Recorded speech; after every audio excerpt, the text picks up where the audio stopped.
2025 marcou a vinda de um dos maiores treinadores da história do futebol para dirigir a seleção brasileira, um técnico internacional, Carlo Ancelotti. Mas tivemos resultados práticos, Bruno Prado? Bom, foi um ano em que a seleção não teve um grande desempenho, mas pelo menos, até pelo tempo curto que ele tem, ele conseguiu, acho que, acelerar alguns processos e, principalmente, ele traz tranquilidade para a seleção trabalhar, né? Perfeito. Vamos girar a nossa vinheta e aprofundar esse tema. Ele traz tranquilidade, ele passa a ser um escudo para os jogadores, Bruno? Sim, sem dúvida, né? Que tudo fica em cima dele, né? Ele é um nome muito grande. É um cara que ninguém vai contestar até a Copa do Mundo, ele vai trabalhar muito tranquilo até a Copa do Mundo. E é um nome muito grande, é um técnico que não está preocupado em perder o emprego, então ele consegue, ele faz as coisas que ele acha que tem que fazer, não tem essa insegurança, mas eu tenho que fazer isso, aquilo, estão pedindo esse ou aquele. Não, ele vai fazer o que ele acha que tem que fazer. Então o tamanho do Carlo Ancelotti acho que deixa a seleção mais tranquila, deixa os jogadores mais relaxados para poderem jogar, tira um pouco dessa pressão, mas assim, no campo, até agora tem altos e baixos, né? Não é um grande desempenho. Foram 8 jogos com ele, 4 vitórias, 2 empates, 2 derrotas, né? Não é um desempenho fantástico, mas alguns bons momentos do Ancelotti com a seleção. Mas aí eu fico me questionando, e jogo para você em casa, para o Bruno aqui, será que dá para tirar muito mais da seleção? Será que nós não temos um limite? E a seleção brasileira é uma seleção boa, uma seleção que, eu diria, está no segundo nível, né? Atrás de Espanha e França seguramente, mas numa segunda linha que vem, inclusive, no meu modo de entender, a própria campeã do mundo, a Argentina, que era uma seleção desse bloco quando foi campeã na Copa passada. E aí fica aquela dúvida, temos realmente de onde tirar? Tem muito mais do que isso? Alguns jogadores que eram unanimidade hoje já não são tanto. Vinícius Júnior está sendo contestado, inclusive, no Real Madrid. A gente não sabe o que vai acontecer com o Neymar. Por outro lado, a gente vê que os jogadores todos estão rendendo bem. A seleção, ela tem algum ponto falho, fraco? Não. Ela tem um bom goleiro, ela tem uma boa defesa, tem um bom meio-campo, tem um ataque que tem momentos legais, alguns não entanto, mas é um bom ataque. Então, dá para tirar mais que isso, Bruno? Então, eu acho que, no geral, esperam muito da seleção brasileira, sempre, né? Esperam algo que é meio irreal. Porque se olhar, pegar todas as seleções, as seleções elas não conseguem ter nada muito espetacular, porque elas se encontram pontualmente. A Copa do Mundo e as seleções, consequentemente, elas por muitos anos foram a referência do melhor que tem. Hoje não são, porque hoje os clubes conseguem formar seleções mundiais, os clubes mais ricos, isso mudou. A lei Bosman muda totalmente o futebol e muda também essa relação clube-seleção. Hoje os clubes mais ricos têm os melhores jogadores e formam times mais estrelados que as seleções.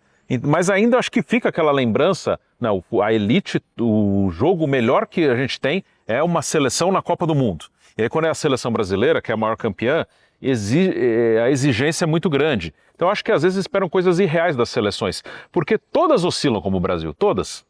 A Espanha mesmo, que hoje é a melhor seleção no conjunto, a última Copa do Mundo, que não faz tanto tempo, foi no final de 2022, a Espanha perdeu para o Japão, a Espanha foi eliminada por Marrocos, a Espanha lá na Copa da Rússia em 18, ela foi eliminada pela Rússia, pela dona da casa, e agora ela, sim, vive, depois da Copa do Catar, ela teve o título da Eurocopa, jogando bem, surgiu Lamine Yamal, enfim, consolidou Nico Williams, alguns garotos ganharam espaço e a Espanha ganhou uma agressividade que ela não tinha, e ela já tem um estilo de jogo, isso acho que é muito positivo, eles mantêm a ideia de jogo deles independente dos resultados, que se mudasse tudo, como aqui eu acho que acontece muito, cada Copa que perde tem que trocar tudo.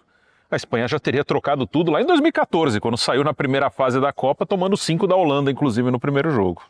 Existe uma coisa que a experiência mostra. A seleção campeã do mundo de 2026 ainda não está montada, seja ela qual for. Talvez seja a Espanha, por ter um estilo de jogo, Mas ela vai ter necessariamente acertos pontuais, como a Argentina teve. O titular era o Lautaro e acabou jogando o Julián Álvares, por exemplo. A seleção brasileira de 70, uma seleção espetacular, ela foi montada algumas semanas antes da Copa. Algumas semanas. Tem, inclusive, uma entrevista que eu convido você a ver, do Rivelino, no meu canal, Entre Amigos, ele contando que ele não era, nem cogitava ser titular. Titular era o Edu, um ponto ofensivo. De repente cai o Saldanha, aparece o Rivelino e aparece uma brecha para ele jogar, numa outra função, de um outro jeito. A seleção do Rinos Mítios, né, a mitológica seleção que mudou a história do futebol, ela foi montada algumas semanas antes. O Mítios nem disputou a eliminatória. Então, assim, eu acho que a gente vai ter alguém arrancando em algum momento, umas 2 ou 3, e aí nós vamos ter a realidade. De repente pode acontecer com o Brasil. Pode, né? Até as 2 seleções brasileiras que eu vi ganharem Copa do Mundo, a de 94 e de 2002, elas são seleções que 94 principalmente havia uma base mais consolidada, 2002 não, 2002 foi uma eliminatória muito conturbada, mas a seleção ela foi formada durante a Copa. Em 94, a seleção que fica como a seleção campeã, que foi a seleção que jogou a final com a Itália, aquela seleção tem 3 jogos juntos, aqueles 11, eles têm 3 jogos, os 3 últimos jogos da Copa, Holanda, Suécia e Itália, mais nada. O Raí jogando. Aí entrou o Mazinho, a partir do 4º jogo, aí também do 4º para o 5º jogo, das 8ª para as 4ª, teve a mudança na lateral esquerda porque o Leonardo foi expulso, entrou o Branco, que era o titular, que não começa a Copa porque estava com lesão, estava com problema físico. A zaga titular era Ricardo Rocha e Ricardo Gomes, a zaga que terminou a eliminatória, aquele jogo com o Uruguai no Maracanã. Aí o Ricardo Gomes se machuca num amistoso já lá nos Estados Unidos, na véspera da Copa, é cortado. Primeiro jogo da Copa contra a Rússia, jogam Ricardo Rocha e Márcio Santos, e na estreia o Ricardo Rocha se machuca e entra o Aldair. Aí forma a zaga Aldair e Márcio Santos, que é a zaga campeã do mundo, mas aquele 11 só existiu nos 3 últimos jogos da Copa, nem antes nem depois. A de 2002... O 11 que jogou com a Alemanha final tem 2 jogos na vida, aquele 11, né? Porque o Kleberson ganha o lugar do Juninho Paulista a partir das quartas. Aquele time que jogou a final com a Alemanha, antes daquele jogo, ele só jogou nas quartas com a Inglaterra. Semifinal com a Turquia não era o mesmo time porque o Ronaldinho Gaúcho foi expulso. Aí jogou Edilson.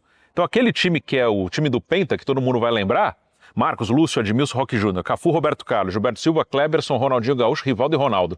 Esse time tem 2 jogos na vida, mas nenhum. Porque depois da Copa, essa formação não se repetiu. Então, o time do Tetra tem 3 jogos na vida, na história, e o time do Penta tem 2. Então, às vezes eu falo que a Copa é algo muito aleatório. Às vezes fica uma ilusão, para ganhar a Copa tem que ter um super planejamento, um super projeto. E não, você tem que estar bem naquele mês, as coisas darem certo.